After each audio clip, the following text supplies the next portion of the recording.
Hello, friends. Just a second, checking that this is working. Hello, everybody, friends, Your Excellencies. We have a fantastic crowd today. We have many ambassadors. Thank you for being with us. I'll start from the beginning. Ambassador of Poland, Ambassador of Greece, Ambassador of Italy, Ambassador of Israel, representative from the Ambassador of the USA, Ambassador of Slovakia, Ambassador, a representative from the Embassy of France. If I have missed anybody, I'm sorry. Welcome. We have gathered here today to celebrate the commercialization of scientific research from the universities of Cyprus. My name is Maria Georgiadou, and I'm the managing director of Cyprus Seeds, this private non-profit initiative that is trying to bring to the market solutions to world problems. I thank you that you have supported already this initiative from its beginning. We are finishing the second cycle of the program, and we are determined to continue to announce a third call very soon and to continue to support many more scientific teams from this island. As it is today, we have been supporting 12 from all the universities, public and private, and from the centers of excellence and research centers of Cyprus. I would like at this point to welcome our host, the president of the Cyprus Institute, Mr. Kostas Papanikolas, to give us a welcome.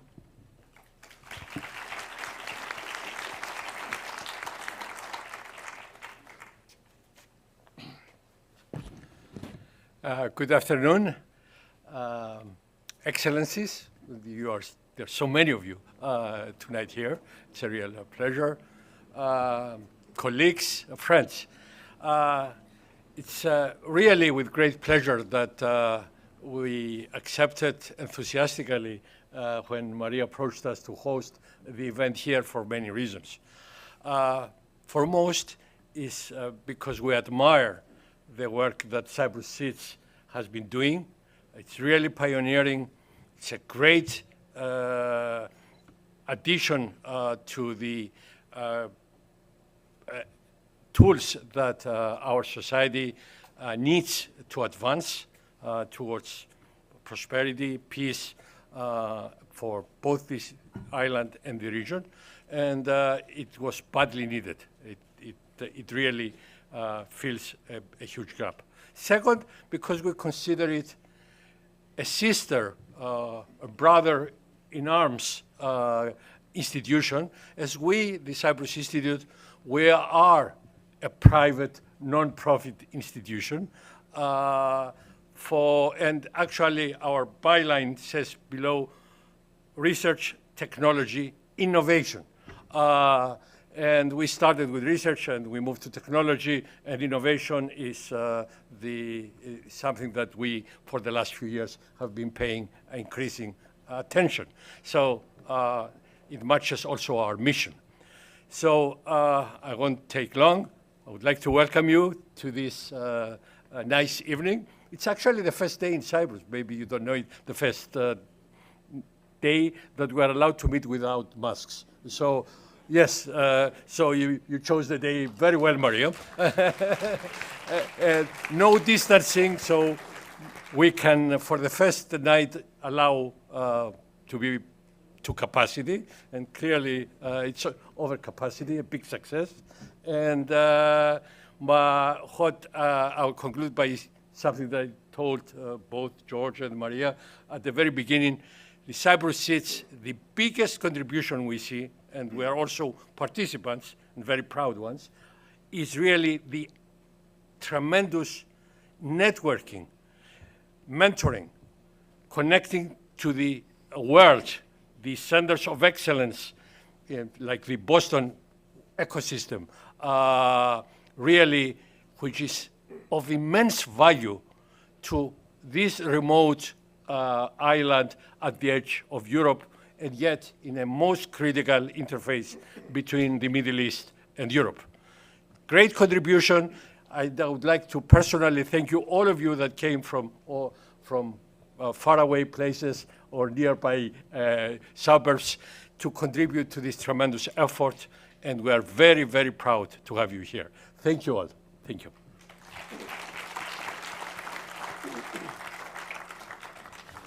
Thank you, Kostas.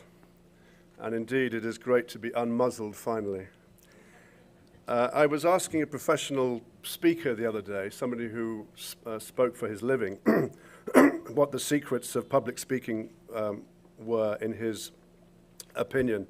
And he told me there were 3 rules as far as he was concerned. And he said the following: to be seen, you have to stand up. To be heard, you have to speak up.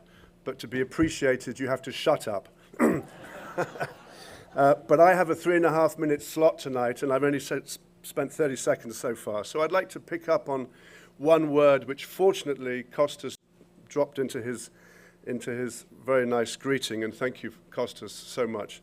And that is the word ecosystem. And I want to spend a couple of minutes just digging down into that word. It's become so overused, it's almost meaningless.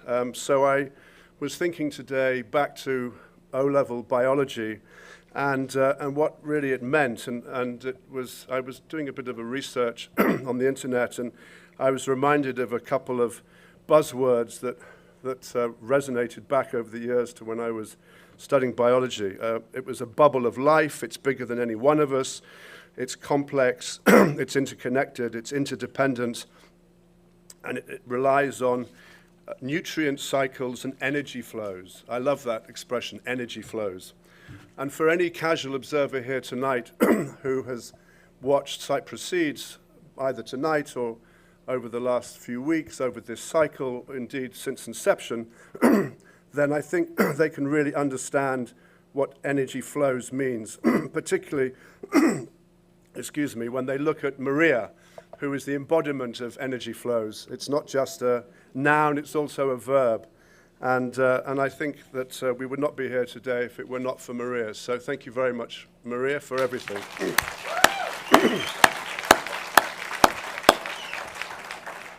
But we are just one small piece of a larger ecosystem. And who else are the key individuals, the key enterprises, the key participants?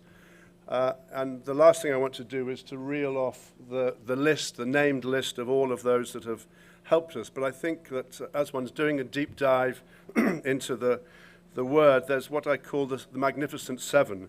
There are really 7 groups that I want to identify and to applaud this evening. So very briefly, obviously, the best-of-breed research teams, the remarkable research teams that I hope you've all had a chance to connect with this evening at their booths, and who you will be hearing from later on in the evening. Secondly, the forward-thinking, the talent-nurturing universities, colleges, and tertiary institutions here in Cyprus that have given these very worthy individuals a place to grow. Thirdly, the funding providers, the angels, the venture capitalists, the banks, the grantors, they're all here tonight, and I'm very appreciative of that. You have collectively got us to where we are today. Without you, we wouldn't be here, and hopefully you will be here in the months and years to come as the teams seek finance as they continue down the road to commercialization. Fourthly, and Kostas touched on this, the mentors. We have an extremely talented group of individuals here today, and not just today, because they have given freely of their time and have given their expertise, their invaluable experience to help nurture the teams that we have here today. And I was intrigued by a statistic I saw the other day, which is that mentoring is vital. There is clear empirical evidence that mentors really add value. To put it another way, startups without mentors have a far higher failure rate than startups with mentors. And the statistic that I saw was that 70% of 70% of startups and research teams with mentors survive to 5 years plus. That is double the rate of survival of those startup teams without mentors that have a life of on the average, less than 2.5 years. So who's number 5 of the Magnificent Seven? Well, it's the corporations.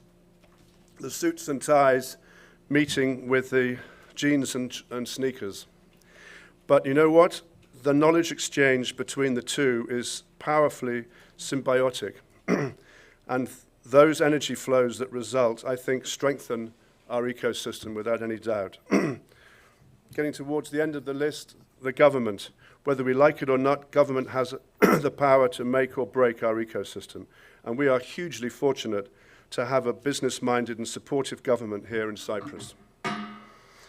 Last but not least are really the unsung heroes, in my opinion, of the ecosystem, which are all those other enterprises, organizations, individuals of one shape, size, or form that provide pro bono or services without compensation, without reward, and sometimes without thanks. But I would like, at this point, to thank them all. So together, we have a remarkable ecosystem which is robust, is in great health, and is energetic, and it's all because of you, each and every one of you. So I'd like to thank you from the bottom of my heart. Finally, I said there were 2 words I wanted to, or I should have said there were 2 words I wanted to drill down into. One being the ecosystem, the second being the much simpler word egg. And ecosystems are not static, they're dynamic. And so it is with great pleasure that I announce that today we have come together with an institution that I respect greatly in Greece, which is EGG, which is Enter, Grow, Go, which is an enterprise that is supported by Eurobank. It's been up and running for 10 years. They've done extraordinarily good work in the space of supporting young companies, young individuals get out of the sort of the basic design stage towards commercialization. They have, I think, about 1,000 entrepreneurs have moved through their program. They have supported about 275 startups, and they have about 150 companies on their roster who have passed through their doors over the last 10 years. And last and not least, they have raised about 30 million euros for those companies.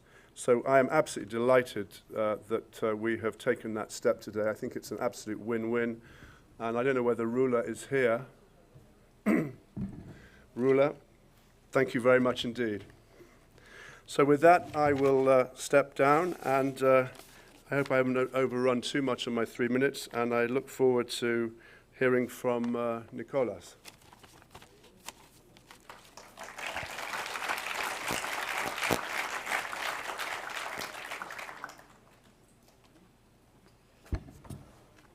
Thanks, Jeremy. Now I have failed all the rules of public speaking due to the fact that I have prepared a speech. Anyhow, I wrote it from my heart. So, Your Excellencies, distinguished participants, speakers, guests, ladies and gentlemen, it is with great pleasure that I address you today at the Cyprus's 2022 Innovation Showcase. Let's applaud that. A celebration of the successful completion of the Cyprus Seed's second funding cycle, bringing together forward thinkers, researchers, entrepreneurs, and leaders of technology-driven and cross-sectoral companies. Since its inception, the mission of Cyprus Seeds have been to support the commercialization of innovative academic research from any discipline with market potential, help our scientists to develop an entrepreneurial mindset, and at the same time, slow down brain drain in our country. A vision I deeply aspire to as the chief scientist and as the chairman of the Research and Innovation Foundation.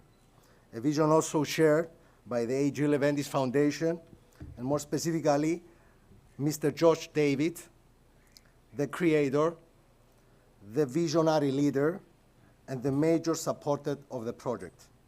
Mr. David, I personally thank you for your relentless efforts to help and support our country.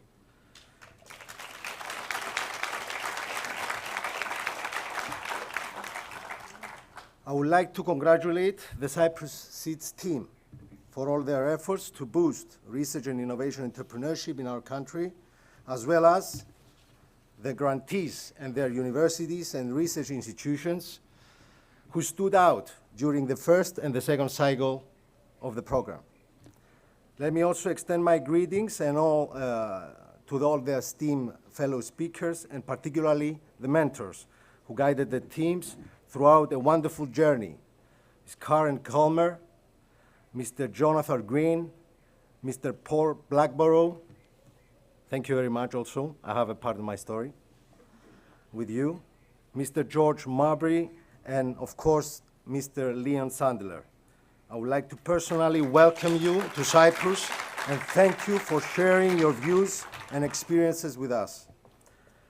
As we embark on a new era, research, innovation, and technology are crucial to tackle the increasing challenges of humanity is facing at the moment, to achieve growth and obviously social prosperity.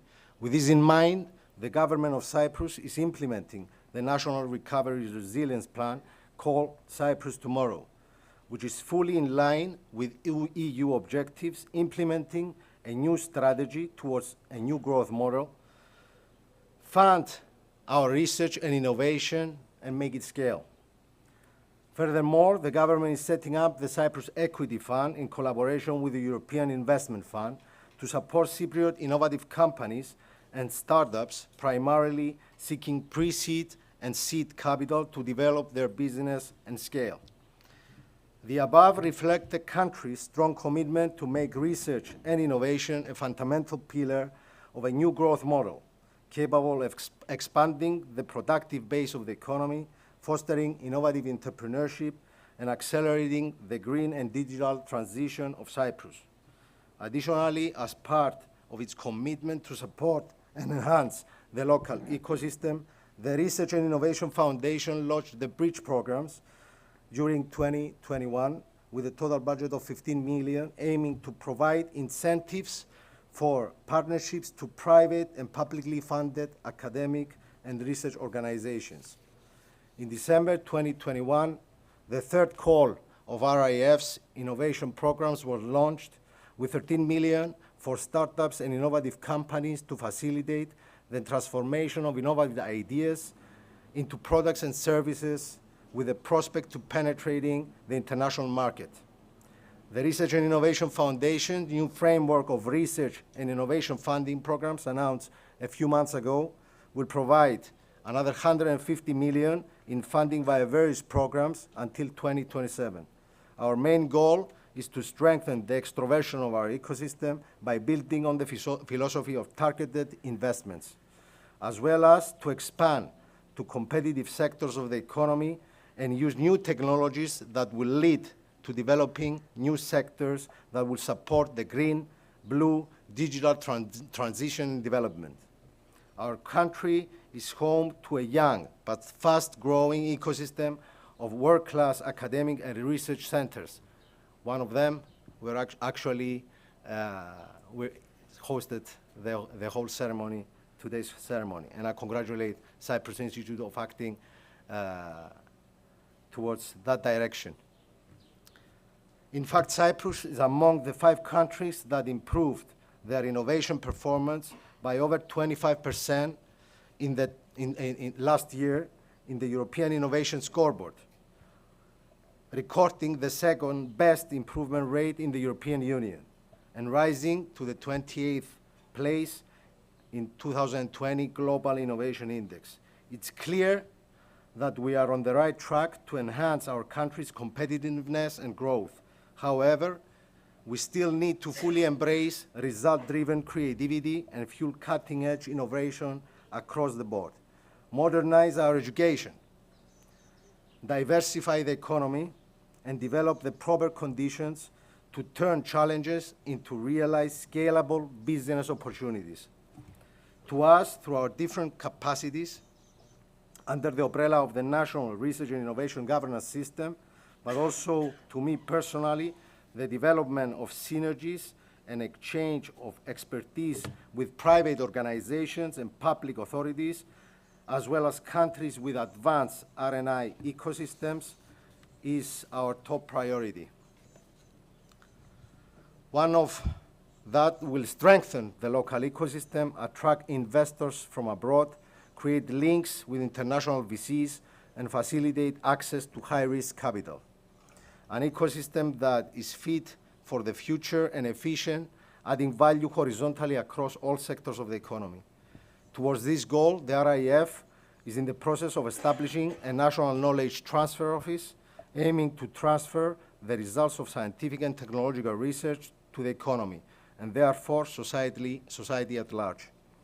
The establishment and operations of the office has been included in the National Resilience Recovery Plan with $3 million budget, and it will be fully operational within the year. Now, dear grantees, to quote Arthur C. Clarke, the only way to discover the limits of the possible is to go beyond into the impossible. This phrase resonates in today's world more than ever. Now is the time to join forces and create a bright and resilient future. Once again, I would like to congratulate the inspirers of, as well as all the participants to this remarkable initiative, and wish you every success in your future endeavors. There is always a Maria and a creative team behind every success. I welcome all of you to our local research and innovation ecosystem, and I'm confident that we can walk this path together, driven by a spirit of curiosity and passion towards a new and exciting opportunity. Thank you all, and I wish you the best of luck in your future undertakings. Thank you very much.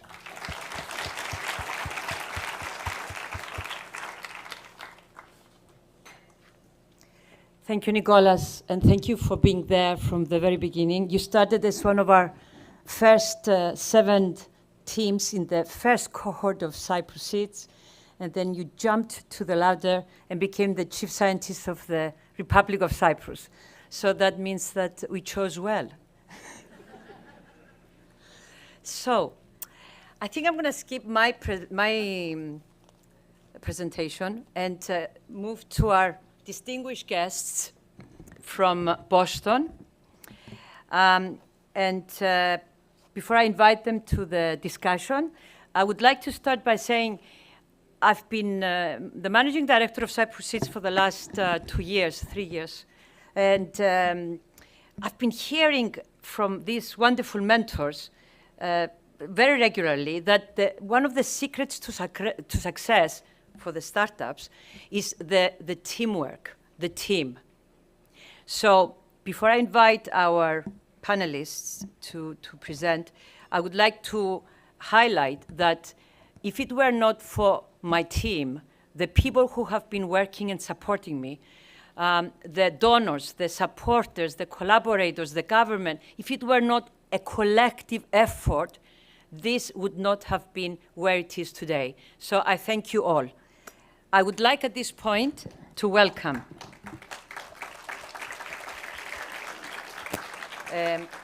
first of all, our friend in Cyprus, Leon Sandler. He's the executive director of the MIT Center for Technology Innovation. He has been for the last 18 years, Leon? 16 years. And this center, why is it important? Because it has been the inspiration of Cyprus Seeds, and it has been running a similar program for the last 18 years with great success. So we learn from the very best, and Leon has been on our side from the design of the program to the implementation of the program. Leon will be moderating the discussion, whose topic is the most critical success factors for startups. Leon has been to Cyprus a few times, and this time, for the first time, we have with us George Mabry. Karen Golmer has been with us already twice because she has been training our teams on the ground. Paul Blackborough is the first time he's visiting, and Jonathan Green. These 4 people you will hear tonight have been offering pro bono advice, mentoring to our Cyprus Seeds grantees for the last 2 years. I think they know more about the ecosystem than me, and they will share their experiences from the US, but also bring us to reality, to Cyprus, during the discussion. Leon, I would like you to introduce your panelists and start the discussion. Okay. All right. Is that loud enough? Everybody here? I have to figure out how close to have this. Well, thank you, Maria. Thank you, everybody, for having us here today. I love coming back to Cyprus. Why? Because of the people. They're warm, hospitable, a lot of fun. So, sometimes when you go to, I know some of you go to concerts where there's a main entertainer. And what they usually do is they have a supporting program to get the crowd's energy up and warmed up. So we are the supporting program tonight. The main entertainment will follow us. The main part of the show will be the various project teams doing their presentations. And so we will have, maybe 20 minutes where we're going to go through some interesting stuff.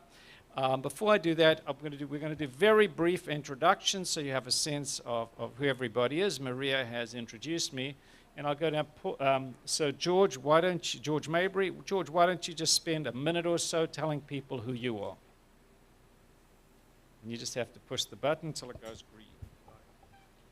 Does it work? Yes. Jeez. Okay, it really works. My name is George Mabry. My background is computer science. Got an MBA. And then did the logical thing, which is marketed dog food for a couple of years.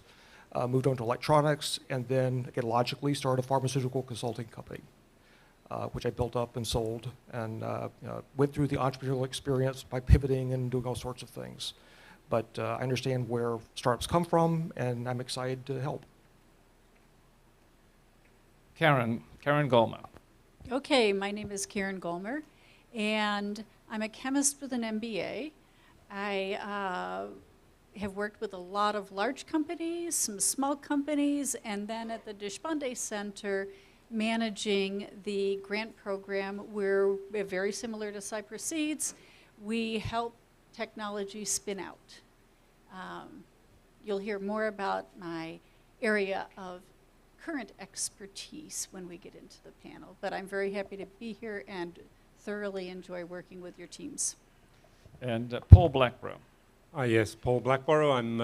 I was born in England and went to college, to the University of Cambridge, you may have heard of it, and then moved to Cambridge, Massachusetts, because it was easy to remember where I was living.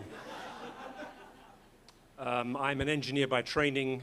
You wouldn't want a product that was designed by me, though. I'm much better at talking about it than doing it, but that's meant that I've had a good career in business. I've done some startups. I've also worked on the other side in mergers and acquisitions, buying companies. So I've seen it from both sides. I recently had another startup and then sold that to a Japanese company. And right now I'm doing consulting and mentoring, mostly for fun. And by the way, pro bono work, you get what you pay for. And Jonathan Green. Hi, excuse me. I'm Jonathan Green. I guess I started as a physics student at MIT, then got a PhD in applied physics at Stanford. Came back, worked for MIT and the research staff for about 10 years, and then decided I needed to know more about how the business world worked. And so, in fact, I went back to school and got yet another degree. That was at MIT Sloan School of Management, a business degree. After that, I actually launched a software startup. It was a great learning experience for about 8 years.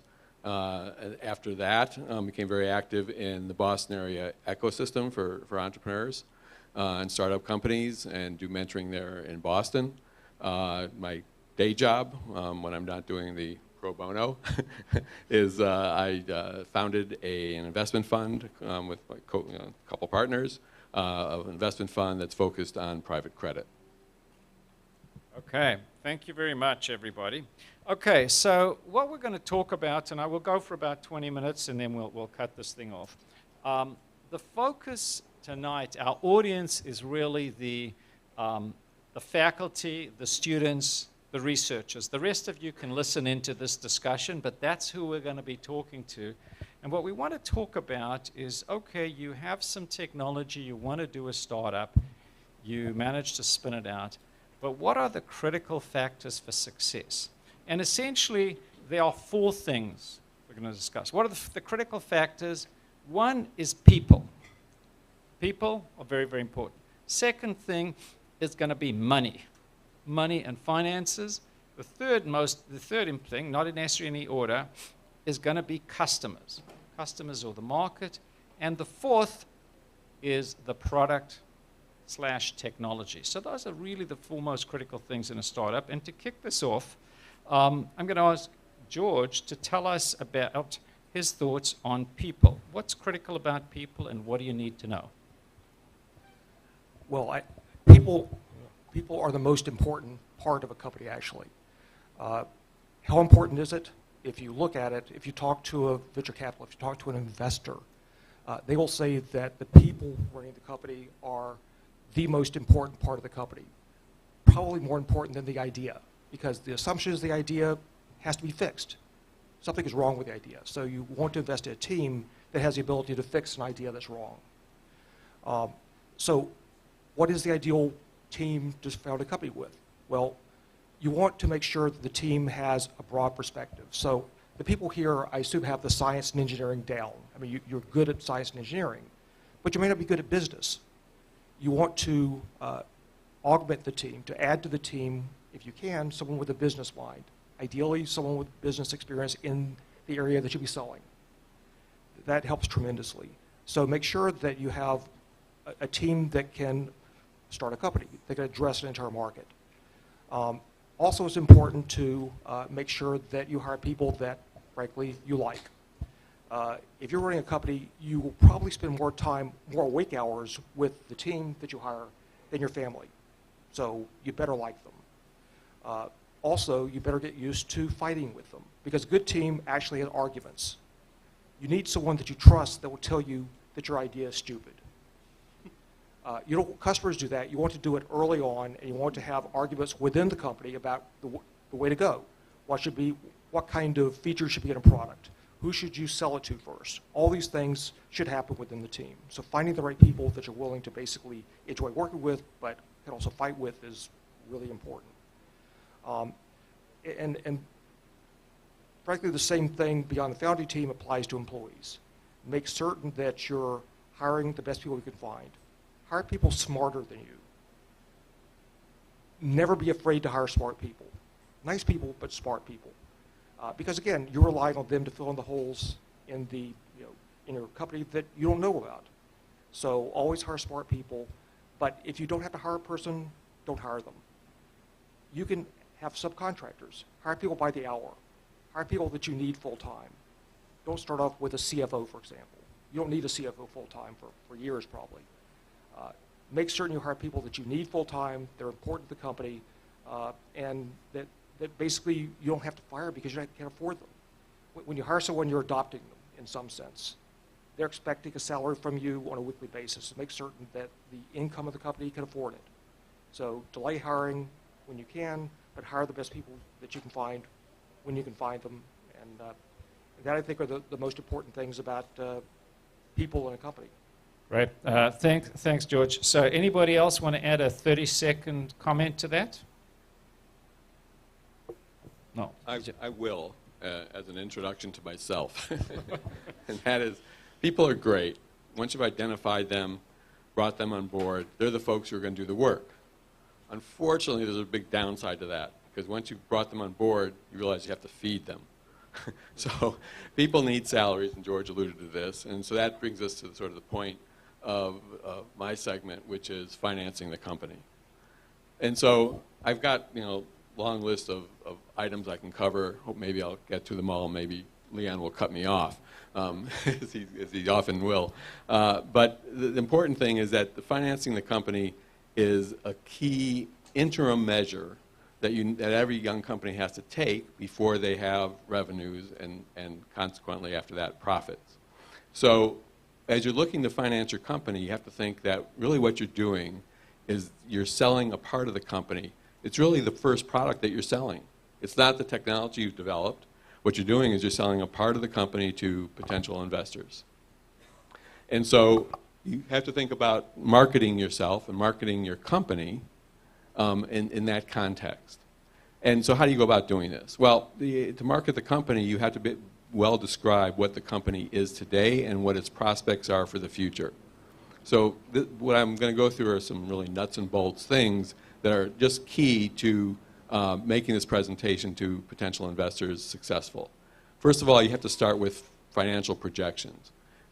Every one of you, who is entrepreneurial at this point needs to know that the venture that they want to start is going to produce certain revenues over some period of time. And the financial projections, frankly, should be for 4 years. Shouldn't be longer because no one's going to believe them anyhow.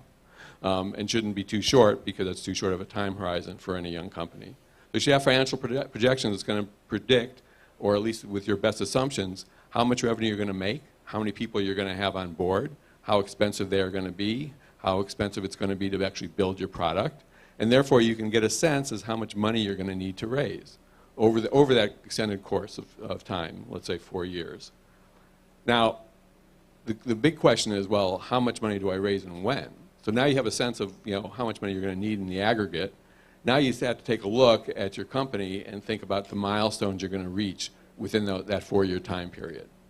And so what I tell every entrepreneur that I have this discussion with is to only raise as much money as you need to hit the next milestone. And the reason you do this is basically very self-serving. If you go through the numbers, you'll figure out that by doing that, and at each milestone, the company valuation will increase. By only raising as much money as you need for that milestone, you're actually going to be maximizing your own net worth in the future. So it's a very self-serving approach, but it's a smart one. But when you do that, you think, okay, it may take me 6 months to reach my next milestone, which might be the product development is done, it might be the first customer, it might be the first 5 customers. These are milestones that you're going to actually present to your potential investors. Take into account the fact that as you raise this money, it's a time-consuming process in and of itself. You're likely going to be wrong in your assumptions on when you're going to hit those milestones, so you need to factor in a cushion in terms of time and money, because those two go hand in hand. So raise enough money to get to the next milestone. Make sure you have a cushion in there in terms of time and money, and also understand that this is a long process. So to be more quantitative, you should figure that unless you're extremely blessed, it's going to be a 6-month process from day one, and possibly longer. Now, you may get, and the reason it's so long is you may get an investor who expresses interest right away, and that's terrific, but then there'll be probably 2, maybe 3 meetings with that investor where they ask more questions and do some of their own due diligence behind the scenes. Then after that, they're going to give you a term sheet. They're going to outline the basic structure of the investment as they see it. And then starts a negotiation. You may not like those terms for whatever reason, and there are various parameters which are too numerous to go into now. I'm happy to discuss it later with anyone. And so you'll have the process of negotiating the term sheet. Term sheets get signed, and then you hand it over to the lawyers, and that they can easily take a couple months. By the time this is all done, it's lengthy. So don't think that you're going to go out, have a presentation, and find an investment and have money in the bank in anything less than that time frame. So we're going to give you 30 seconds more, John. All right. Then I'll leave it at that. Okay. I was going to say, I can't give him a 6-month time frame, or nobody's going to eat. Okay, so we've talked about people, we've talked about money, which I like to say money is the oxygen that your company lives on. No oxygen, the company doesn't survive. But the other key thing, and some people will say the one thing you have to have is a customer or customers. So you have to have customers who will give you money to sustain it. And now I'm going to ask Karen to tell us about... Okay, so the first thing I'm going to say, he's stealing my opening line here. So, yes, okay. So, you need money, certainly. We all need that. And people are, maybe the most important thing for the company itself. But if you're going to have a business, the one thing you need is a paying customer. Because without that, you don't have a business. So I'm going to cover a little bit of the who, the when, and the what or how on customers. Who's a customer? A customer is not a hospital. A customer is an individual in a seat at the table to either influence the decision or make the decision. So you need to get to know in your target market, and let's assume that at least you have an idea of who your target market is. You need to get to know the people within that entity that can make the decision, understand who influences the decision, and again, who's going to actually pay for this. And in most situations, those are different people. Along with understanding who has a seat at the table, there may be a saboteur. Somebody who either covertly or overtly doesn't necessarily want to see your technology introduced into their entity, so you need to be aware of that too. So it's important to get to know who your customer really is within the target market. So when do you engage customers? Do you engage customers when you first have an idea? Do you engage customers when you have a prototype? Or do you wait until you have, a business you've incorporated and talk to customers then? And I'm going to say all of the above. And especially for those at university right now, you talk to customers when you have the idea, because you have a title at the university that is not CEO. You are not threatening. You don't have a product yet. You want to learn at that time, and so I'm going to say, what do you talk to your customers about? You talk to them about their industry, and then not talk to. Maybe let me phrase that. You ask questions and you listen. You ask open-ended questions so that you give your potential customers a chance to talk. And your potential customers, say we're dealing with, life sciences. Okay, a potential customer might be, say, a radiologist within the university that might use your technology. Also consider that potential influencers could be insurance companies. So you have a range of people with a seat at the table, and what you want to learn would be their objectives, how your technology, and I'm going to say how your technology could influence what they're doing, but you don't present your technology and you don't ask them that question. Instead, you ask them what their problems are. Because unless they have a problem that you can solve, you're not talking to the right person, or you're not, you're not in the appropriate arena. So you talk to them about their problem. You talk about the consequences of their problem. Maybe they're doing a process that takes a long time because of a bottleneck or a limiting factor. You find out more about that. So what does that cost you? It costs you time, resources. Oh, well, that's money. Try to define it as best you have. Ask them, how do they work around this problem currently? And, you get a good idea of what the consequences are right now. And in reverse, you also get a good idea of what the benefit could be in the future. And again, if you're a student, postdoc, somebody that hasn't formed a company yet, you're learning. I'm going to give you 30 seconds to close. Oh, no, okay. So, and this really is the most important. You talk to them as you're developing things to get a good idea of, both the problem they have and the value proposition that you can create. Okay, thank you. So we've got the people, we've got the money, we understand the customers, but what on earth are we actually going to sell? So I'm now going to ask Paul to tell us about the product piece of the company. So I think it's very challenging. I mean, you guys at the universities around here and in Boston and everywhere else, you come up with brilliant ideas all the time, and you think that this brilliant idea is going to be a brilliant product. And it is, perhaps, but you better check with the customer. one of the problems that we see a lot in mentoring companies is that people think they have a great product. And what they have is an idea, and they've got to check whether the product actually solves somebody's problem. If the customer doesn't have a problem, you don't have a product. You might invent the problem in your own mind, but you really have to figure out whether it's your problem that you created in your mind about what they want, or is it in other words, it's an imaginary problem that you created, or is it a problem that's real? And the only way to do that is to do what Karen says and go talk to customers and find that out. But if you don't have a real product that solves a real problem, you don't have a product. The other thing that's kind of important with that customer and your product is if they don't want to pay for it, it's not a product. We're not running charities here, we're running businesses. So you might think my thing is really cool. Unless you can get someone to actually pay you money for the product, it's not a product. And you need to be paid the amount of value that can pay for the development, it can pay for the infrastructure, it can pay for the marketing, and it'll give you a profit at the end of it. So it has to have a price and it has to have a value. It would be nice also if your product was unique and nobody else had that product. Do you have a patent on this thing? Can you get a patent?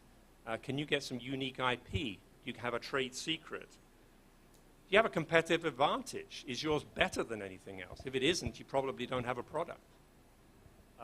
What is your unfair advantage? Why is yours better than everybody else's in an unfair way so that you can guarantee good prices and good profits? Then you have a product.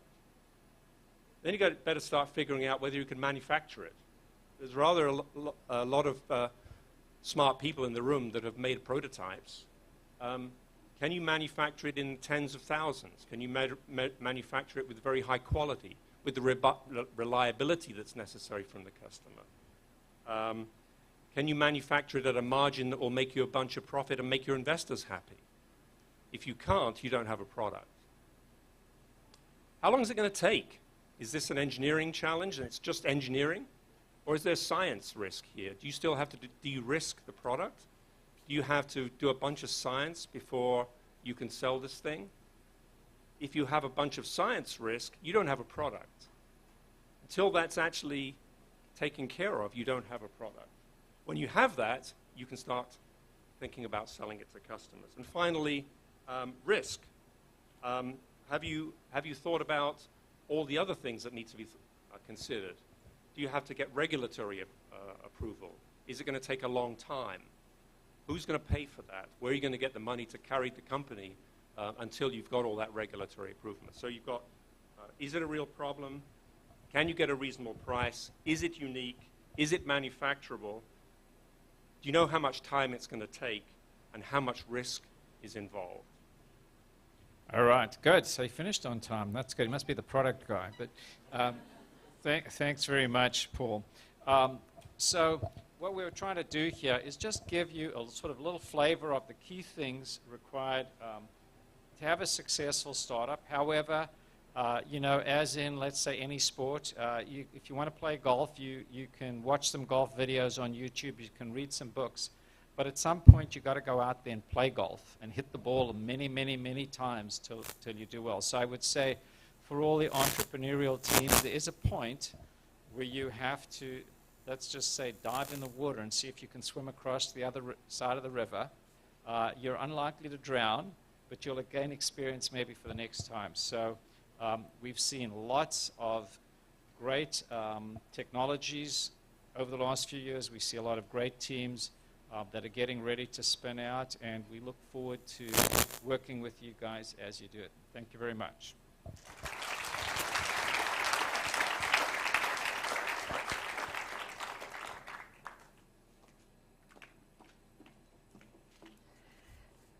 Thank you very, very much. I must say I was expecting personally a word from all of you about your experiences in Cyprus.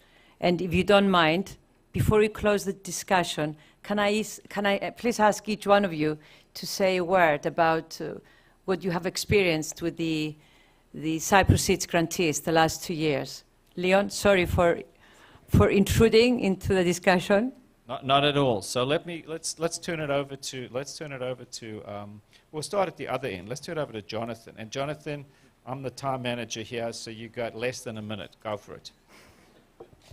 Well, I've been fortunate because the group that I've been mentoring over the last couple of years has been terrific to work with, very receptive to my ideas, and I've been doing this in collaboration with Paul. I think he'd agree the same. We think this, it's just been a great experience for us, getting to know somewhat the Greek culture, somewhat the limitations and potential of the the Cypriot culture and the Cypriot ecosystem. But in terms of my week, those past 4 or 5 days, it's just been great being here. The hospitality has been tremendous, and I'm anxious to have the opportunity to come back if Maria invites me. Go ahead, Paul. Yeah, it's been fantastic coaching. I've been coaching Solex, which is one of the teams that's out there along with Jonathan, and it's a team that's pretty much ready to go. Right, George? You ready? I think, no pressure. I think you'll hear more from them when they talk later. Yeah, they've got great technology. They're ready to go pretty much. Great visit here. I've been very impressed with the quality of the science. The people I met today at Science, really sharp people, great ideas. Need to think a little bit more whether they're products, but we can work on that. And I would also be delighted to come back and do this again. Karen. Okay, so I am really impressed at not just the people. I've had a chance to spend time with most of the teams.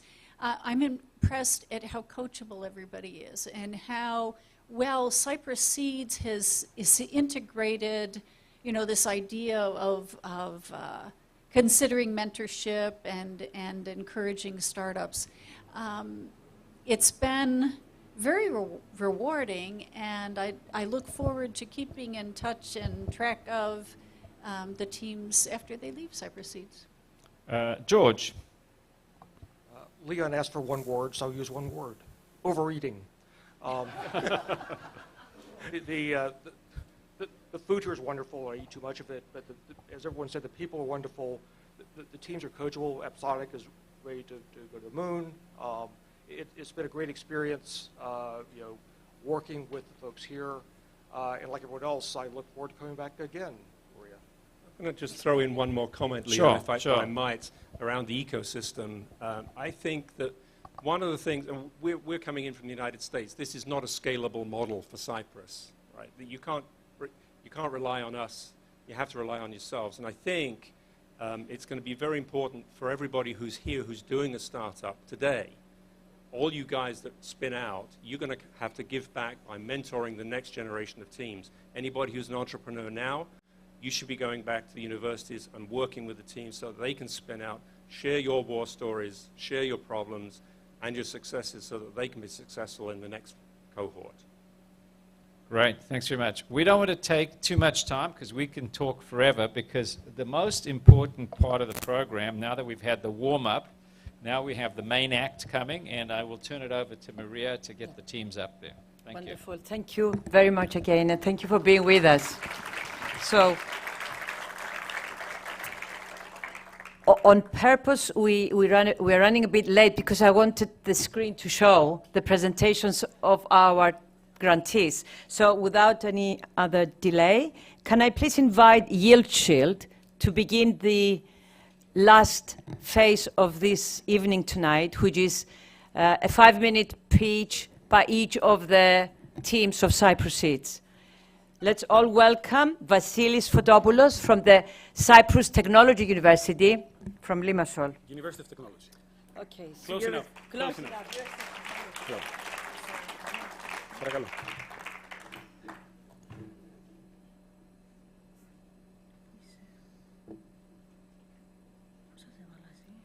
Today is actually an extra special day for me because it's also the birthday of my 2-year-old daughter, so yes. Μπορώ να πηγαίνω μπροστά εγώ, πατάω το κουπάκι να πηγαίνω μπροστά ή μπορώ να χρησιμοποιήσω αυτό. Τέλεια, ευχαριστώ. Good. So, good evening everyone. I'm Vasilis Fotopoulos and I represent Team Yield Shield. I'm one of the co-inventors where we strive for keeping the world fed under constantly changing climate. So Maybe it doesn't work. I can do this manually, don't worry.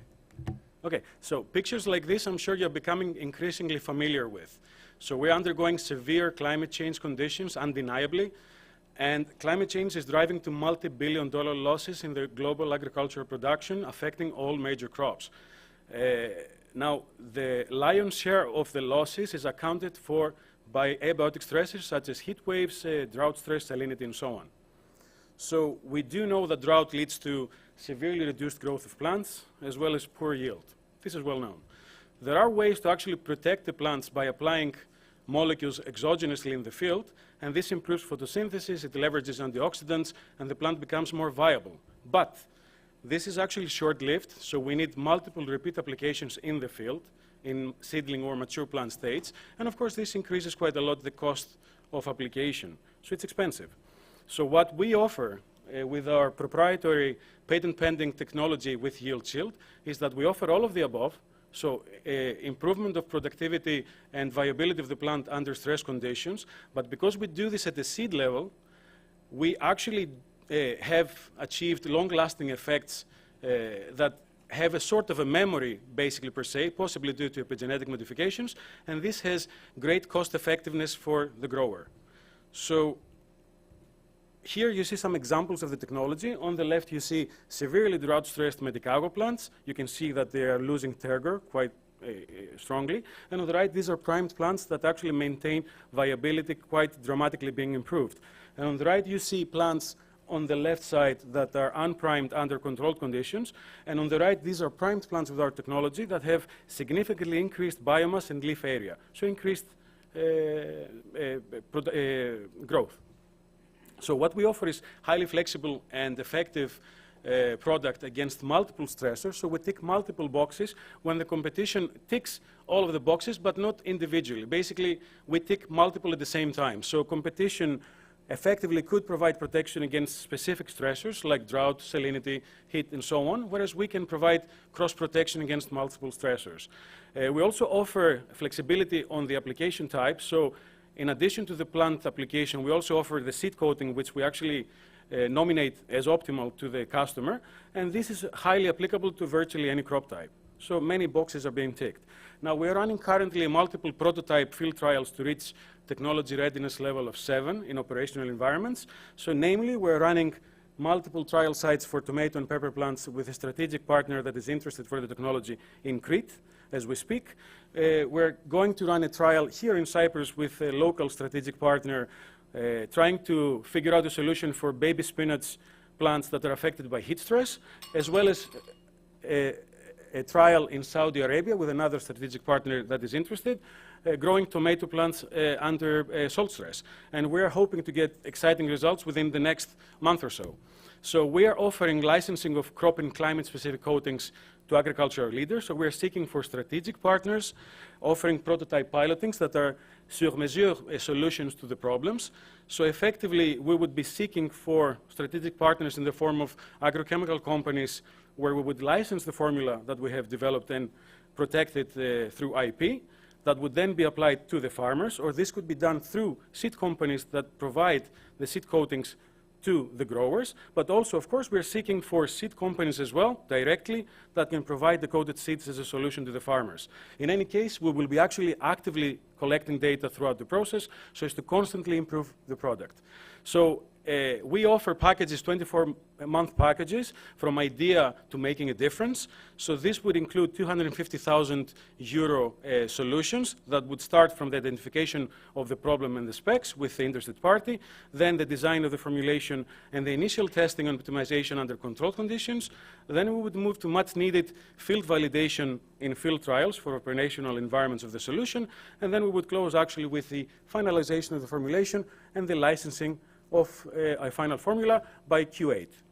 So, of course, none of this would be possible without a very solid team, I would say. So this is a team of both plant and material scientists from the 2 major public universities in Cyprus, and we also have solid business support from the 2 technology transfer offices of the 2 universities. Everybody's here, so we can then everybody interested can actually meet all of the members of the team later on. Of course, I should thank also a wide array of advisors and mentors who actually helped us throughout the whole process. And I will start off by thanking Cyprus Seeds and Maria Georgiadou in particular for the great help with the whole process. Also MIT Enterprise Forum Greece for providing some solid mentoring through specific experts in the field, and American Farm School, who also provided mentoring, again through the help of Cyprus Seeds. Thank you for your attention, and later on we'll be happy to answer questions. Thank you. Okay. Thank you. Thank you, Vasilis. So, just to say that the first 5 teams to present have spent a year and a half with Cyprus Seeds, a year and a half, even though the funding cycle is 12 months because of COVID. We gave an extension of 6 months. But I am very pleased that despite COVID, all 5 teams you will be hearing from now have made amazing progress. So I would like now to welcome Tier from the Cyprus Institute. Konstantinos Kleovoulou will be presenting. The principal investigator of the particular project is Mr. Kostas Papanikolas, who has opened this event.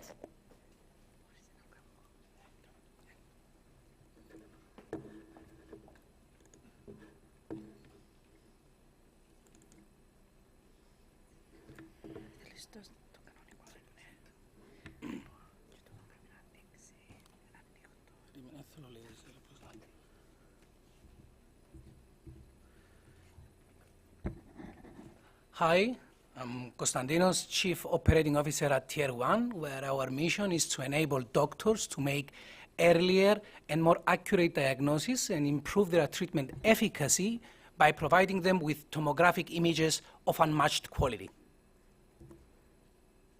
For many diseases, imaging is an indispensable tool for diagnosis and treatment.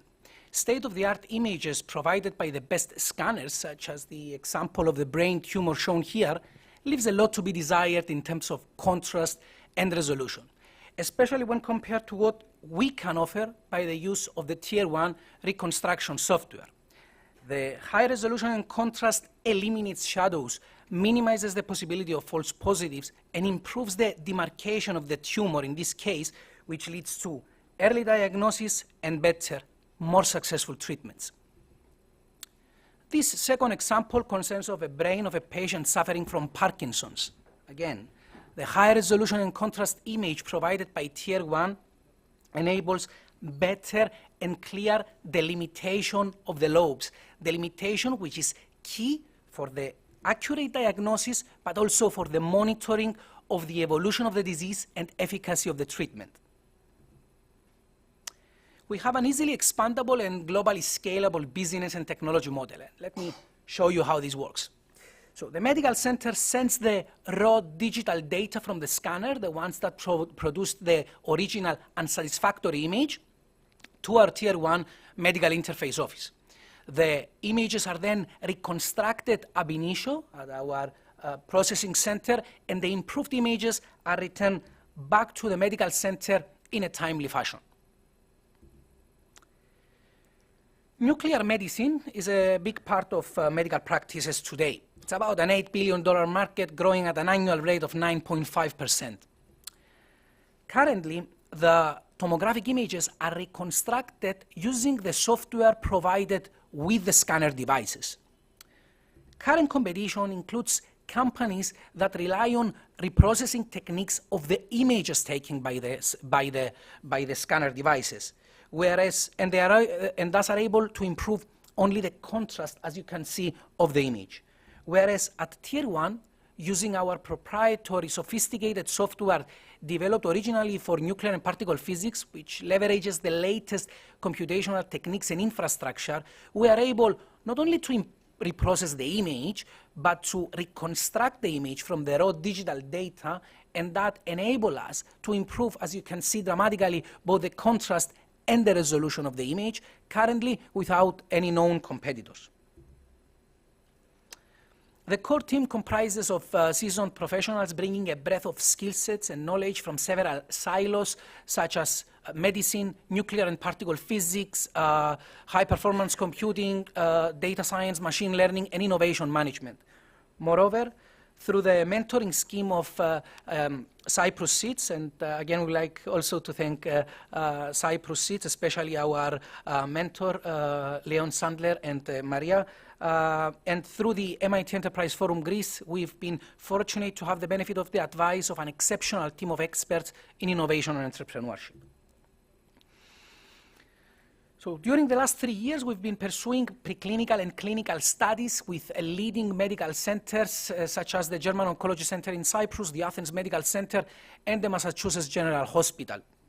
We have raised around 150,000 euros, which will enable us to complete our intellectual property strategy, complete our market analysis, and finalize our business plan. We plan to incorporate here by the end of 2022 and tap on the Greek and Cyprus market, our beachhead market. By then, we plan to raise around 4 million, which will enable us to expand our beachhead market share and establish a US sales and marketing office. Then we plan to raise around 15 million, which will enable us to expand, to tap on the highly competitive US market and improve our profitability. The roadmap I just showed is backed up by financial projections, which were derived by the market analysis that we are doing, which included interviews with medical doctors as well as aggregating market data and trends. Tier 1, as you can see, shows promising financial performance based on the known metrics and KPIs, especially a high gross margin and a relatively early entry to profitability, which is reasonable given our business and technology model. So, our technology holds the promise of improving healthcare and saving human lives. It can bring significant cost reduction in diagnosis and treatment of critical and often life-threatening diseases. It makes procedures faster and more affordable by using the existing equipment. It can improve the diagnosis confidence, which in turn reduces malpractice litigation and defensive medicine. Thank you so much for your attention. I'll be happy to discuss with you during the reception later. Thank you, Constantine. I don't want to keep you here all night, so we move on to our third team. We started with agrobiotech, we moved to medical device, and now I would like to invite Artes, which is from the art and culture world. Thanasis will introduce us to a lovely solution regarding the authenticity of pieces of art.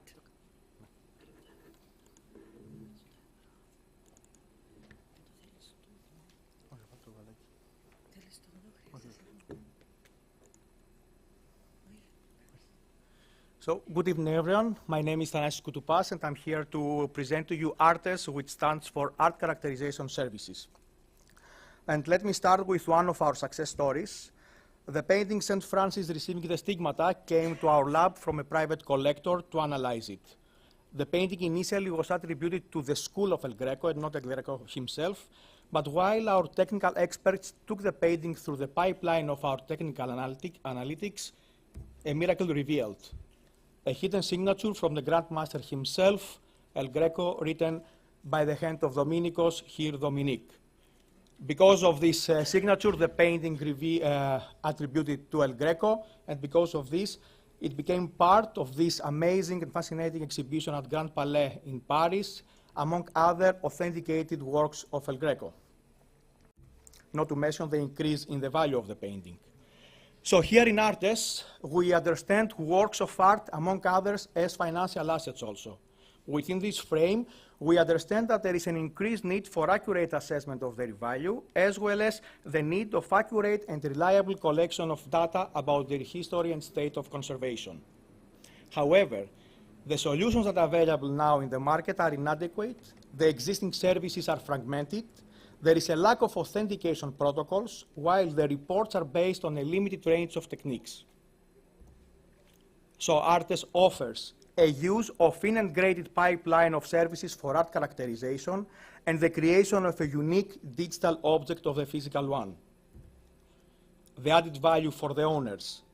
They receive a unique deep digital object of their work of art, as well as a network authentication certificate. While for the service providers, they have access to a unique service integration platform, to tools that enhance their experts' decision-making. We can increase the quality of their data while we give them access to a distribution channel to expand their sales. Based on the latest report of Deloitte and the market, the cost for the art-related services were 19.9 billion euros. From these, only 0.76 were dedicated to the art characterization services, and this is where ARTES aims to enter. Moreover, we strongly believe that with our services, we can infiltrate in a wider part of the pie. Our customers, private owners and collectors, museums, auction houses, insurance companies, as well as conservators. Competition exists in the market. However, the service providers so far, they offer artwork authentication certificate and art characterization technical analysis. While in ARTES, we offer a unique deep digital object, artwork authentication certificate, but the most important, a pipeline of services for art characterization based on documented protocols. Our IP strategy is based on trade secrets agreement, licensing the pipeline of the technical analysis, as well as the software for the decision support algorithms and artificial intelligence. Our commercialization strategy is to spin off the following year to seed for capital investment. We will develop the service providers network, as well as we're going to work on sectoral pilots. Our achievements during the second cycle of Cyprus Seeds. Our application at the EGG, a business accelerator in Greece, was qualified for their third evaluation phase. We have signed a memorandum of understanding with .art, a company for unique identifiers and global dissemination, while we have tested our pipeline of the technical analysis process, and we proved the quality of the data we produce. Our customers, among others, a number of private collectors who brought us paintings of El Greco, Titian, Modigliani, as well as religious icons. On the national level, we have a close collaboration with the Department of Antiquities, while in the international level, among others, we collaborate with the Fondation des Sciences de Patrimoine in France, as well as the National Council of Research in Italy.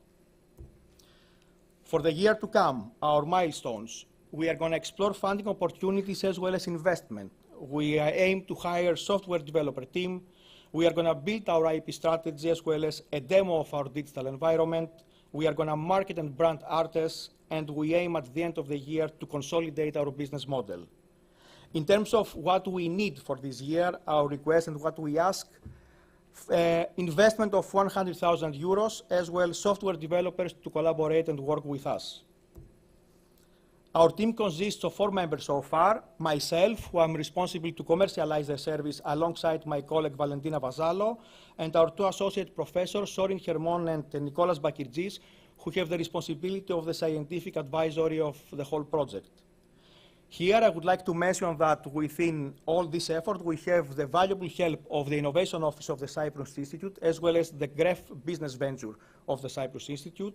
Of course, I would like to thank Karen Goldmer to mentor us all this year. Thank you, Karen. It was really helpful, and we wish to continue this collaboration. And by ending, I want to help Cyprus Seeds for giving us the opportunity to be part of the second cycle and have this fascinating journey so far. Thank you very much. Can I please invite Paris, Professor Paris Corridis, to take us back to the world of medical device from the University of Cyprus. Thank you, Maria.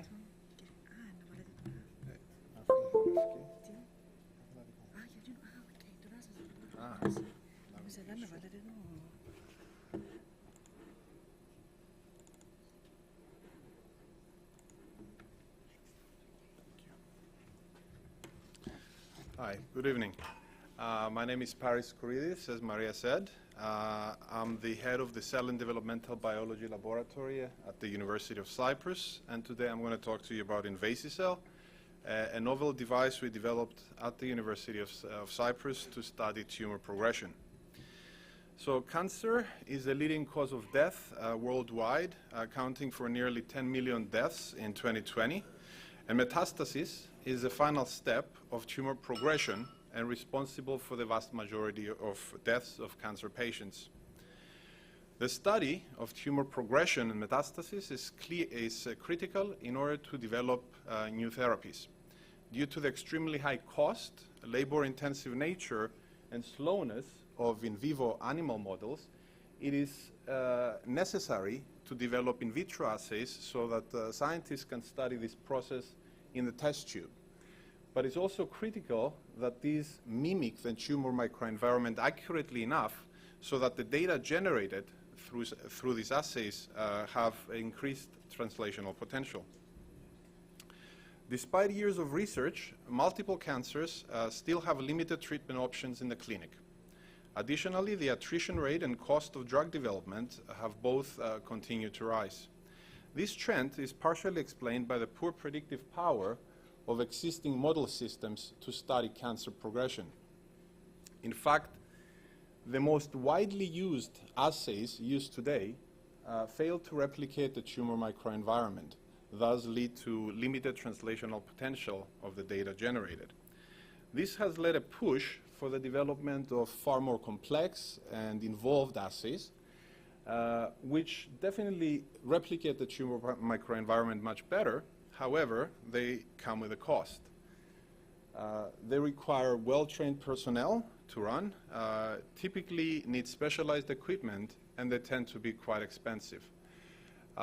In my own lab, we became painfully aware of the limitations of existing assays when trying to test a new anti-metastatic agent we developed in the lab.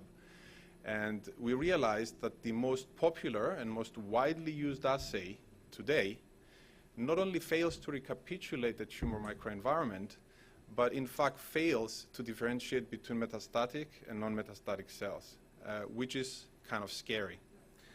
So we decided to give it a go, and we developed Invasicell.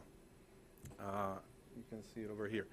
So Invasicell is a novel device conceived, designed, and built at the University of Cyprus, and it forms the basis for a novel in vitro microtumor assay. It can be used to study tumor progression, for drug screening or testing of new drugs, and also potentially for diagnostics. Importantly, the first thing we tested is whether it can actually discriminate between metastatic and non-metastatic cells, which it does quite well. So we went ahead and we built custom Invasicell prototypes in the lab using a cheap 3D printer, which we have tested extensively over the past year and have showed that Invasicell can actually recapitulate the tumor microenvironment quite well. It does so through carefully defined geometry and spatial confinement, very similar to what actually happens inside a real tumor. It also has unique features, such as the capacity to live image tumor cell invasion, which is extremely useful. And importantly, unlike more involved devices, it's very simple, it's very cheap, is easy to use even by researchers with very moderate training. Essentially, inside Invasicell, what we have is the formation of a cross-section of a tumor in a test tube. A cross-section that strikingly resembles an actual tumor, both in terms of the morphology, but also in terms of gene expression and the conditions established. In fact, the conditions established within Invasicell so accurately recapitulate the tumor microenvironment that when we isolated cells, tumor cells, from the device and introduced them in mice, these cells gave rise to much larger and more aggressive tumors than the original cells. So this is a testament to the power of this device and how accurately it captures tumor progression in vitro, and essentially demonstrates that researchers can use our device to study tumor progression in the test tube. There's a growing market for devices such as Invasicell. Cancer is the most widely studied topic in the biological and biomedical sciences. There's been almost 250,000 publications in 2020 alone. Cancer research is booming in general, and funding is constantly increasing. And in 2019, the 3D cell culture market alone was evaluated at $1.2 billion US, and is projected to reach $3.7 billion by 2027, a large chunk of that due to cancer research. This is before we start taking into consideration additional possible markets, such as pharmaceutical companies, personalized medicine, and diagnostics. So our proposal was funded by Cyprus Seeds in January of 21. We started immediately generating the prototypes, tested them, revised the designs, and generated sufficient data by November 21 to submit a provisional patent. We're currently seeking funding to generate production quality units to start using them for market testing. And by November 22, we expect to file a full patent application. After that, we hope to establish a startup company here in Cyprus and carry out production, marketing, and sales from here. Thank you. I'd like to thank all the members of my lab, especially the Invasicell team, including Drs. Neophytos Christodoulou, Dr. Anita Charalambous, Adonis Hadjigeorgiou, a PhD student who works tirelessly on this project, Alexandra Manoli, and of course Bob Farah, our advisor from Cyprus Seeds. Of course, Cyprus Seeds and Maria, without whom we wouldn't have gotten involved with this at all. And thank you all for your attention.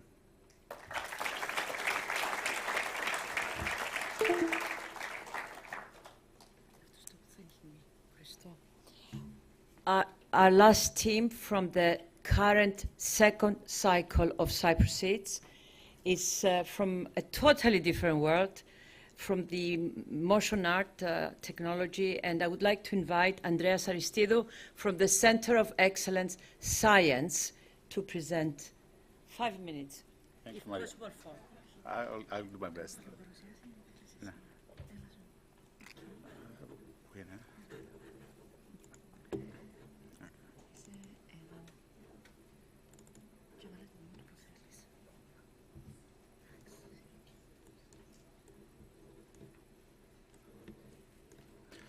So, hello, my name is Andreas Aristidou, and I'm the co-founder at Alandin, where our passion and our mission is to help consumers and business users to experience virtual reality as naturally as possible in a way that they can all take advantage of the upcoming world of metaverse. Virtual reality is a driving opportunity, whether we are talking about the 185 billion and 30% annual growth that's anticipated for virtual reality, or the $872 billion industry growing at 45% projected for metaverse by 2028.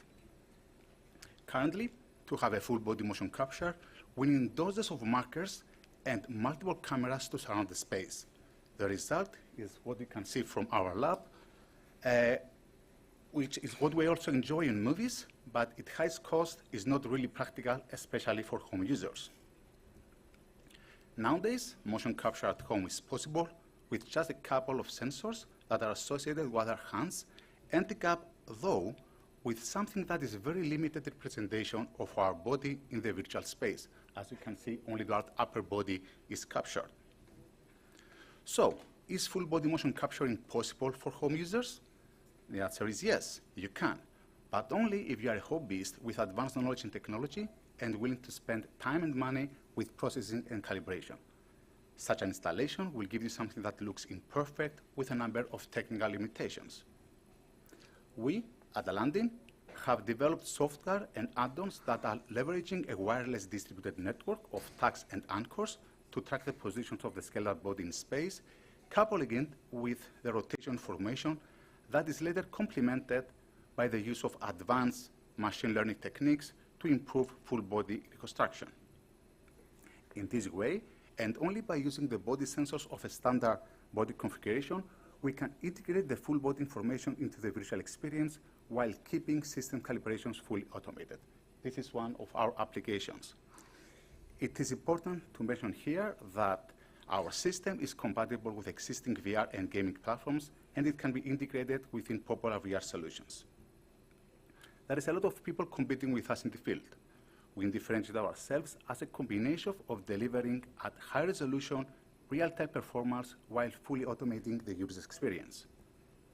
We're expecting to submit a US provisional patent by next month or so that will cover the technology framework that captures all of these different components and incorporates the distributed network. So we have the software platform, and we are currently outsourcing the components. We plan to bring that in-house as we grow the company to reduce our manufacturing cost. By 2023, we expect to do direct sales to businesses that want to take advantage of the VR and metaverse. We also believe that we will gain a lot of interest from consumers who may want to directly purchase our product. Our primary focus, though, is going to be the business that will lead to a much more rapid development of the platform. A couple of years after that, we expect to be partnering with one or more of the leading VR corporations that will allow us to build our market presence over time. Of course, to be part of this ecosystem, we need to be competitively priced. Obviously, the gold standard is the full body motion capture systems available in cinemas that are completely off the market in terms of cost. If we look at the consumer and in B2B industry, to be competitive, we need to be in the range between 600 and 900 euros. Our expected pricing is about 600 per unit that captures head, legs, arms, and waist without any other additional cost. However, other competitors require an enormous amount of time for calibration and processing that should be seriously taken into consideration. We've got a terrific team here with more than 50 years of technical experience and a great reputation in the world. This is Yorgos Chrysanthou, who is also the Research Director of Science, myself, and Anastasios Giannakidis, who is doing the research and development of this product. We have a plan and budget that will allow us to reach production in a competitive time frame. We have already invested 25,000 euros, thanks to Cyprus Seeds, from a grant money into doing this initial design, running some alpha tests, and filing the provisional patent, while we're waiting for an additional 100,000 euros from state freezing funds. We're currently in the process of raising a $500,000 round. This money will be used to reduce the cost per sensor, to sign a contract with one outsourced manufacturer, finalize our product, and run a beta test with our first 100 users. We'll then raise a second round for 3 million that will be used to sign our first 3 B2B clients and begin a pilot production internally. And finally, a substantial round of 5 million euros will be used to reach full production. At that point, we expect to be one of the leaders in the virtual reality world, partnering with one or more of the leading virtual reality corporations. Thank you for listening, and great thanks to Maria for her help and our mentors. Thank you very much, Andreas. So you may have noticed we have teams from the University of Cyprus, from the Cyprus University of Technology, from science. We have managed to attract the talent from all the universities and centers of the island. So I think you're all very tired. I would like to finish by having 4 teams from the very first cohort who joined second year the Cyprus Seeds program and received different type of service and mentoring to make their presentation shorter. We have trained you to pitch in 1 minute. So please, I would like to change to invite a team of ladies. Can I invite Maria Antoniou from the Cyprus University of Technology to be the first from the first cohort to present?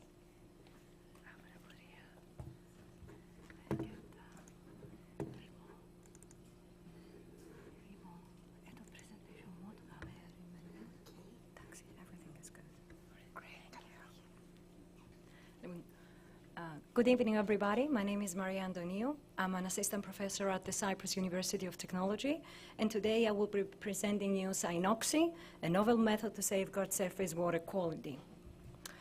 So there is no need to explain that why water is an important resource of our livelihood, but I would like to know how many of you knew that only 1.2% of the available fresh water is what we are actually able to use for our daily needs.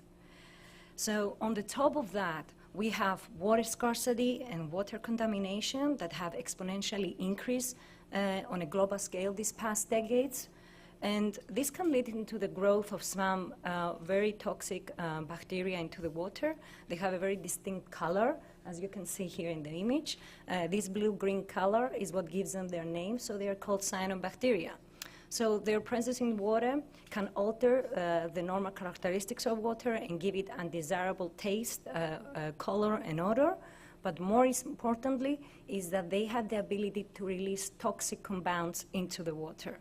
And I know you have heard this many times, this is extremely toxic, but if we want to put it into terms, well, some of these compounds are more lethal than the venom of cobra, so we're talking about extremely toxic compounds.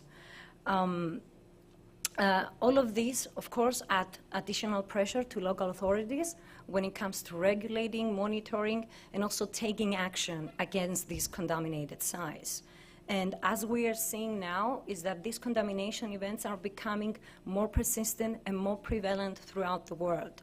So there is more or less an estimated economic losses around 2 billion annually when it comes to these contamination events. So for sure, we need to take action so that we can have clean and healthy water globally. There is a number of companies that are working on mitigating this problem. There is Bloom Green Technologies, Corridis, LNG Solutions, and they're all differ in their cost of the treatments and also in their effectiveness.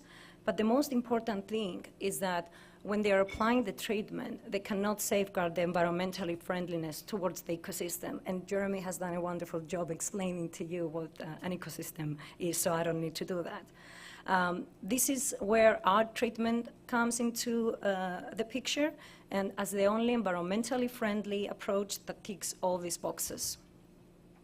So the unique value proposition of Cynoxy relies on chemical agents that we are using, and also the application process of these chemical agents into the environment that provide customized solutions that are specific to the needs of the contaminated site.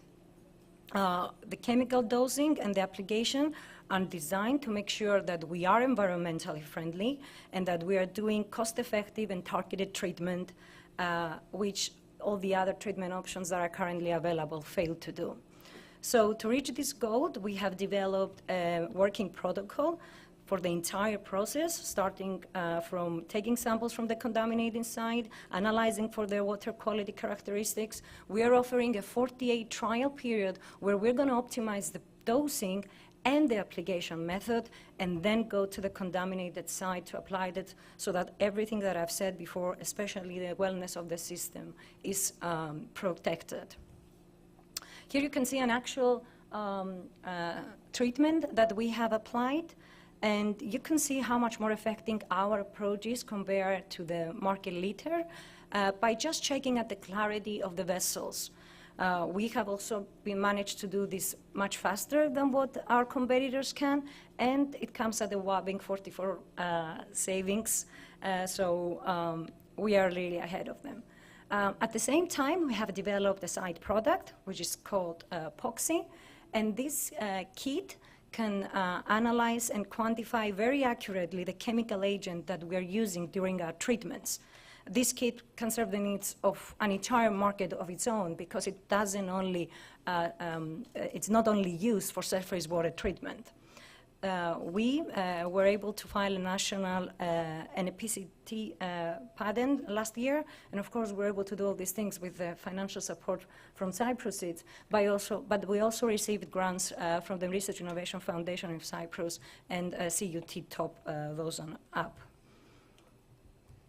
For both Synoxy and Poxy, the market, our market is the public authorities, the tourist and fishery industry, but we can also work with private companies and research institutes.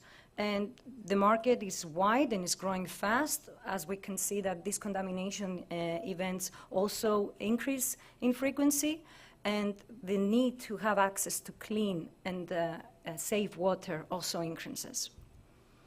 So every great idea needs to have a supportive team with complementary skills to achieve its full potential, and this is what we have with Synoxy, an expert in water treatment, a young scientist, which is my PhD student, Eleni Geliri, for those who have a chance to meet her earlier, and a computational modeler. Also, we have a small group of interns that have worked periodically on this project, and we couldn't thank enough Karen Colmer all these years for being our supportive rock in every decision that we have to take. The past years, we were very fortunate to raise $100K. That enabled us, obviously, to develop our prototype and submit our first patents. We are in the process now of seeking $600K for the next 2 years because we aim to scale our process and build up custom tanks where we're going to do the treatments, but also we want to go to small and medium-sized lakes and apply those treatments, and of course we'll need to buy the necessary equipment to do that.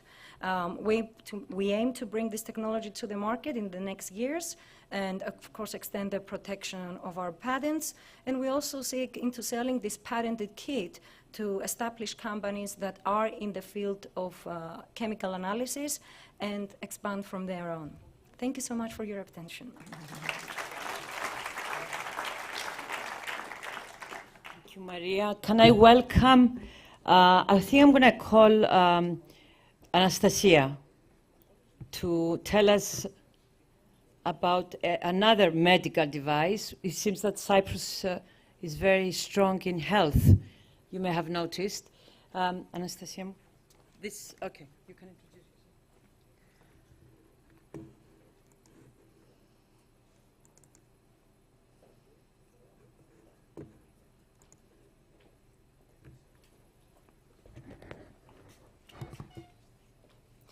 Good evening, everyone. My name is Anastasia Antoniou, and I am a PhD candidate at the Cyprus University of Technology.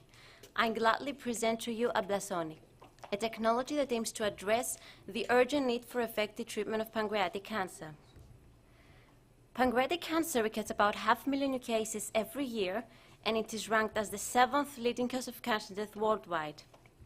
Unfortunately, the gold standard treatment of surgery, followed by radiotherapy and chemotherapy, provides a survival rate of just 5%.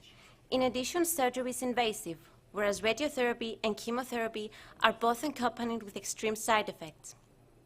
So we are transitioning from traditional treatments to ultrasound therapy with Ablasonic. Ultrasonic energy can be focused into the tumor from outside the body to heat up and kill the cancer cells without any damage to healthy intervening tissues, and therefore it is completely non-invasive and has no side effects. To be more specific, ultrasonic waves are focused into a pinpoint location, increasing the temperature locally and killing the cancer cells while leaving the healthy cells unharmed. It is of paramount importance that the accuracy and the safety of this procedure relies on accurately monitoring the induced temperature changes during heating, and currently MRI is the only imaging modality that offers tools to do so. Accordingly, Ablasonic was specially designed to safely operate in the MRI environment, thereby exploiting the unique benefits of MRI guidance. What exactly is Ablasonic? A robotic device comprising a positioning mechanism that enables motion in 2 linear and 1 angular axes of 3 ultrasonic sources, each one focusing the beam at different depth into the target. Due to its smart and compact design, it can be integrated into the table of any conventional MRI scanner. Specifically, the MRI bed is modified to create space for integrating a dedicated enclosure wherein the robotic device is fitted, and then a mattress is added above to cover the protruding part of the device while simultaneously increasing the comfort of the patient who lies above the device in the prone position. The proposed technology is patented in several European countries as well as in England. We are fortunate that the last 2 years we managed to raise 1.5 million euros from research grants that enabled us to perform extensive research and develop an advanced prototype that was extensively evaluated in the preclinical setting and proven to be safe and efficient. Therefore, it is ready to proceed to the clinical trials to receive the required regulatory approvals for market launch. Hospitals constitute the beachhead market for Amblasonic.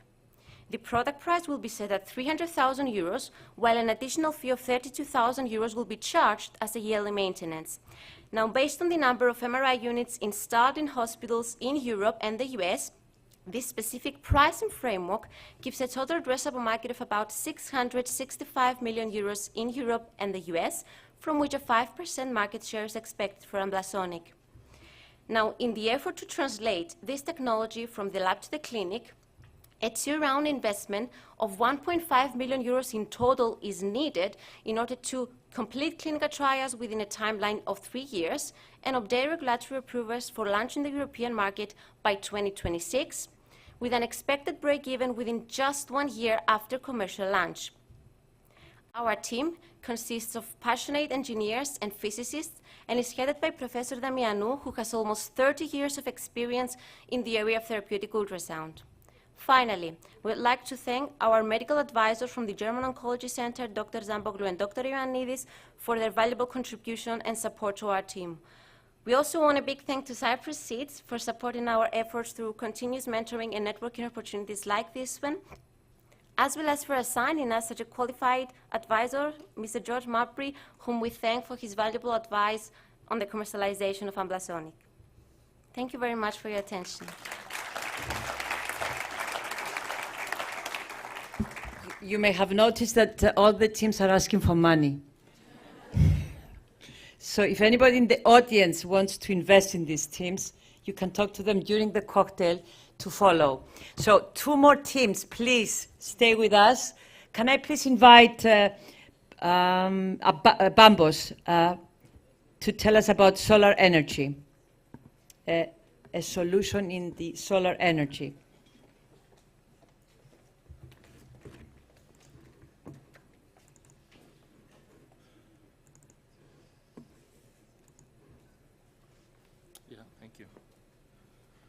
Well, good evening. Thank you for staying. You know what they say, save the last for best. So my name is Charalambos Anastasiou, and I'll be presenting Solex. I'm from the University of Cyprus.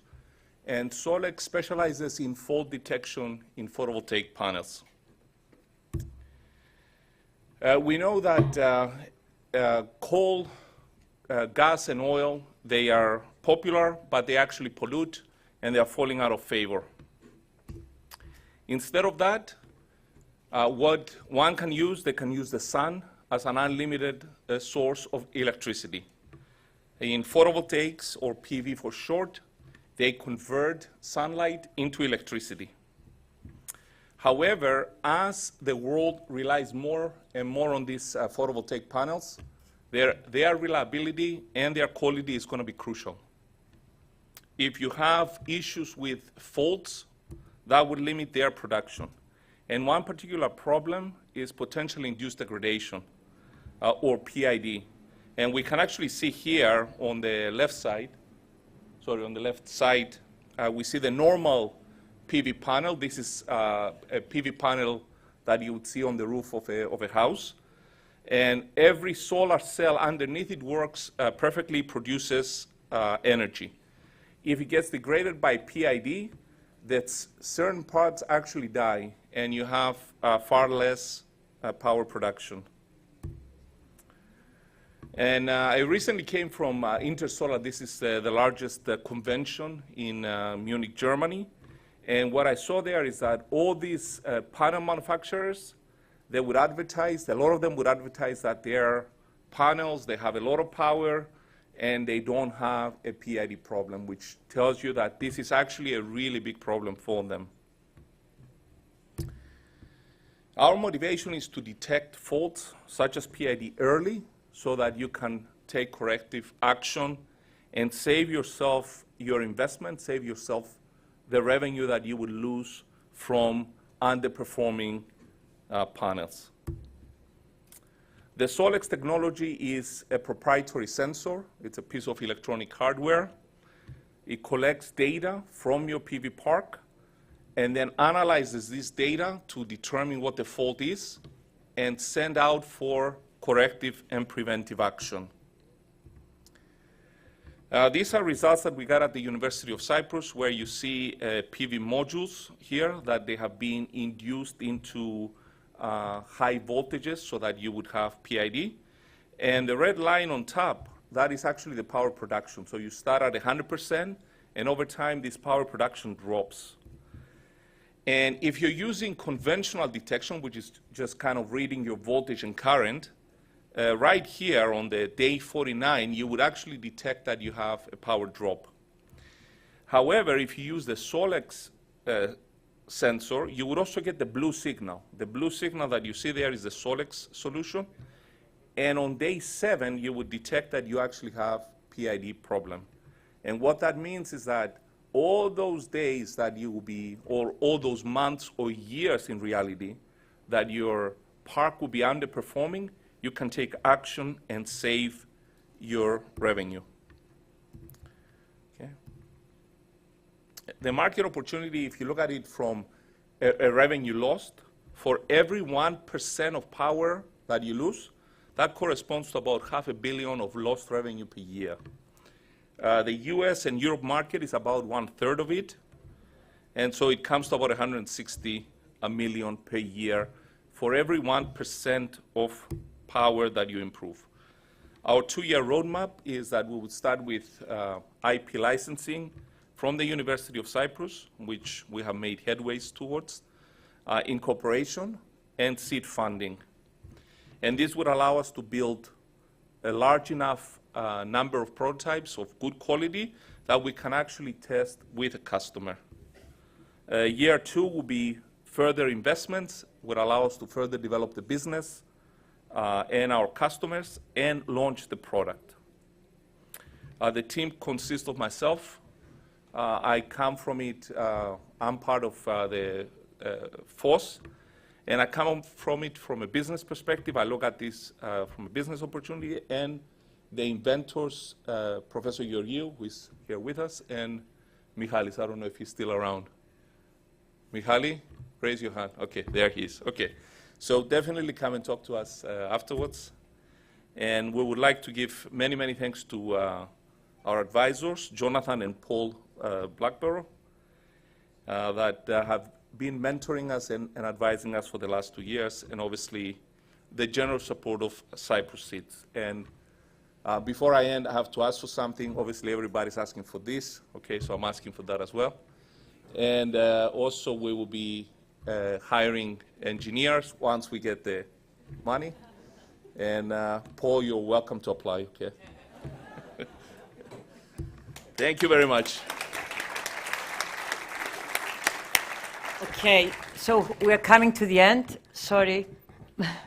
And I have saved last one of our teams who has moved from the university lab to the market, which is exactly what the objective of Cyprus Seeds is. Can I please invite the DIMEC team, which is now Gynetronics Limited.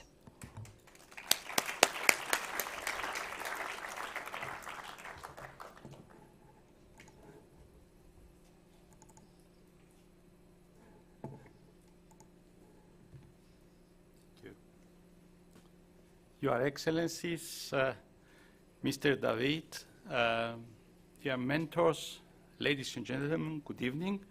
My name is Vasilios Stanos, and I'm a professor in obstetrics and gynecology. And I'm going to introduce you to direct in vivo monitoring of the endometrial cavity. We call it the DIMEC project, after these abbreviations. And as Maria told you, we move now to form and start up so-called Gynetronics. So you see in this video the heart that is beating as it is recorded by an ultrasound. In cardiology, we call it echo. And you see below the ECG, the electrocardiogram, that can register these contractions. So in uterus, it happens the same. So when you have a newborn baby, female, the uterus is contracting, and these contractions of the uterus continues until the end of life. So the uterus is contracting like the heart. However, so far, until now, we didn't have any instrument or any device that could record these contractions like we do in the heart. So we developed the Electro Euterogram, the EUG, that can record now the contractions of the uterus. And we do this in quite a simple way. The gynecologist can insert a very thin electrode into the uterus in a very similar way a cervical smear is done, or like we do the embryo transfer in the IVF cases. The contractions are recorded and seen on a monitor, or on a tablet, or even on your phone. And we did more than 300 recordings of EUGs in 150 women so far. And it has been proved that it is absolutely safe and a painless procedure. So disturbed uterine peristalsis is noted between women with a normal uterus and women with fibroids, adenomyosis, and infertility, like you can see in this picture. So the encircled columns show the normal activity of a healthy uterus, and you see just next to it cases with fibroids, adenomyosis, and infertility that they significantly differ from the healthy ones. In a very similar way, you can register problems in menopause. So in this circle, you can see women that they have menopause. That means they are period stop, but also they have fibroids. And indeed, they can be distinguished from the healthy and menopausal women. I can show you a lot of data. However, this is not the time today. And if we go to focus on the infertility cases, more than 90 million couples spend more than $50,000 for IVF treatments internationally every year. Unfortunately, 50% of these couples will not conceive. And 1/3 of the reasons that they cannot do so is because of the contractility issue and actually to detect the best implantation day. So what we suggest is that the EUG can record and identify the best implantation day for these cases we have infertility. They can record the best peristalsis and detect and predict the best chances for a woman to get pregnant after embryo transfer. Just recently, 3 weeks ago, we had in Cyprus a conference by the European Society of Human Reproduction and Embryology. We presented the EUG for the first time. Our colleagues were very enthusiastic, and they welcomed the EUG as an additional treatment option in ART. So they wrote characteristic in 10,000 members of the society. That Thanos made history yesterday in Cyprus, presenting for the first time the data on Electro Euterogram, direct recording of uterine peristalsis in the non-gravid uterus. So the core team, myself, my associate collaborator and co-author, Professor Julius Georgiou, and Konstantinos Lekas, that is dealing with signal processing. So I would like to thank you for your patience and presence here till now. And also I would like to thank Cyprus Seeds for their sponsoring contribution. And of course to our mentors that they inspired us and supported us all these 2 years. Thank you very much for your attention.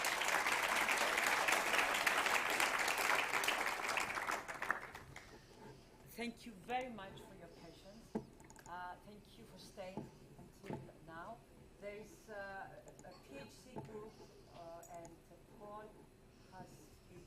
will be offering to us a cocktail and lovely wine. And please stay with us to celebrate the finishing of the second cycle of Cyprus seeds. I would like you to also take with you this lovely plant. It's symbolic because we started with seeds 2 years ago, and we have nurtured them, and we have brought them to grow and to be plants like this beautiful one. So please take it. It's a present for each one of you. Thank you, mentors.